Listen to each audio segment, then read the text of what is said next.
Hello, fellows and ladies. It's time to review The Menu. The Menu is directed by Mark Millard, who did a couple Succession episodes, and it's about a couple of rich people who go to this weird ass restaurant in a remote island, and some dark shit happens. That's about as vague as I'll go because this movie is very hard to describe without going deep into spoilers. But my God, this movie's awesome. You ever watch a movie and you're like, oh, that was just made specifically for me? That's a me movie. That's what this movie is. Because I just love this kind of shit this movie presents to me. Just from the get-go, like, there is just this, you can tell something's off. Even when things are just so innocuous, like the guests are arriving, there's just so clearly, like, it's evident, it's clear as day, something's not right. Like, there is something brewing underneath the surface that these people are not in just for some restaurant stuff. And reveals just keep coming. Like at a point in the movie when things just take a massive left turn, it just keeps coming and coming and coming, just twist after twist after twist. And it never once feels like just twist for the sake of being shocking. It feels natural. You know what I mean? It feels all by design. And I just really like the writing in this movie is unreal. It's funny, it's twisted, it's super dark, and it's just so brilliant. I can definitely see some people saying the characters are like a little not cartoonish, but like a little unrealistic, but I don't agree with that. I think these characters definitely, while they are rich people and they do kind of have some of those flaws that you expect from a movie about rich people, they do have some genuine flaws that kind of make you relate to the ugly part of yourself that you don't like.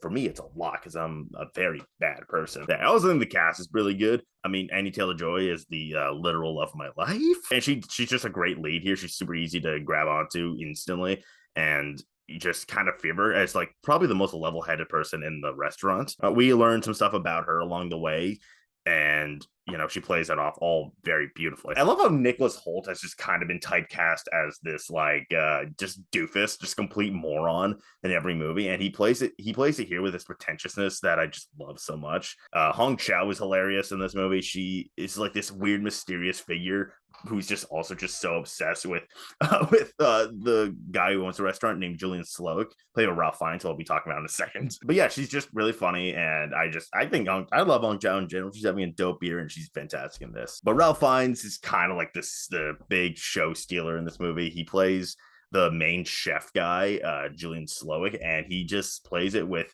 not only this like there's something clearly like brewing in this guy. He's this very obviously dark figure, but he's so goddamn funny. Ralph Fiennes is so like, I don't know if it's Ralph or Ray, I don't give a shit. He's just so like he's such an underappreciated hilarious person, and he kills it here. And like you can just see like this odd vulnerability, just how dedicated it is to like cooking and shit, and like to this plot going on in this restaurant, and he plays it off fucking like hysterically. I do think some people can be a little underwhelmed by the messaging of the film because it is a satire about the rich and the wealthy.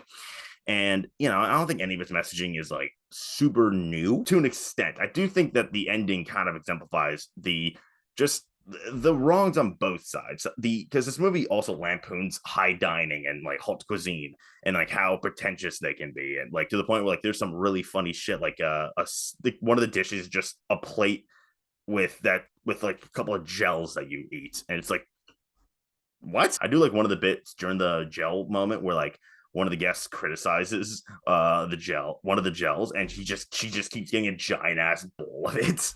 But yeah, no, it criticizes that in a way, but also kind of pointing out how a lot of rich people are very up their own ass and very removed from reality. And I do think there were some clear negatives on both sides. I think that ending kind of exemplifies it perfectly without going into details. So yeah, I love The Menu. It's just, even if you can push aside the satire of the film, which granted, it's hard to push that aside. Even if you can not watch it for that, you can still watch a very fun, entertaining thrill ride that I would very love to see. Very much love to see. I would very much love to see this movie get an Oscar nomination for screenplay, which I do think is very possible. I do also think actor isn't like completely outside the realm of possibility, even if unlikely. I think this movie is doing well at the box office at the time of filming, so that's good. But yeah, I don't care. It's an awesome movie. There's not a lot of people I wouldn't recommend this to because it's super funny. It's a blast to watch. It's just super fun watching this movie unravel. And I'm going to give The Menu a 9.5 out of 10. All right, that's it. Like, subscribe, do all that shit. Share it, please. I want to make more videos. I want to so badly.